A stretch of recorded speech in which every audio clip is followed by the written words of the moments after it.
जिस चीज का डर पूरी दुनिया को सता रहा था, अब ठीक वैसा ही होते जा रहा है। जब फ्रांस में राष्ट्रपति मैक्रोन ने इस्लामिक कट्टरपंथी ताकतों पर कार्रवाई शुरू की थी और उनकी कड़ी आलोचना करना शुरू कर दिया था, तब कोई भी यूरोप का देश फ्रांस के समर्थन में खुले रूप से नहीं आया था।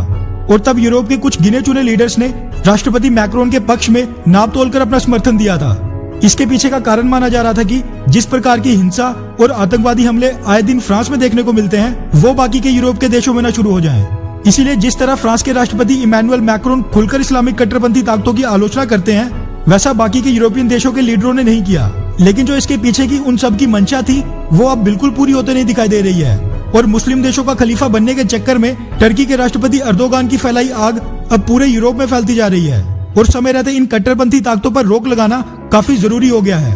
ये काम इस तरह की कट्टरपंथी लोगों और ताकतों के सामने झुककर और चुप बैठकर बिल्कुल नहीं होने वाला।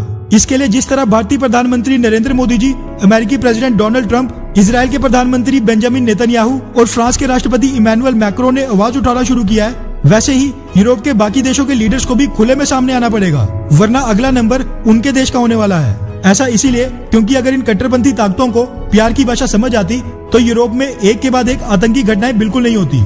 दरअसल यूरोप के एक देश ऑस्ट्रिया के वियना शहर से ये खबर सामने निकल कर आ रही है कि कुछ इस्लामिक कट्टरपंथी आतंकवादियों ने बिल्कुल भारत के मुंबई हमले के स्टाइल में कुछ इस्लामिक कट्टरपंथी आतंकवादियों ने अलग अलग जगह कई हमले किए। इनमें से सबसे बड़ा हमला यहूदी धर्म के लोगों के धर्मस्थल के बाहर हुआ।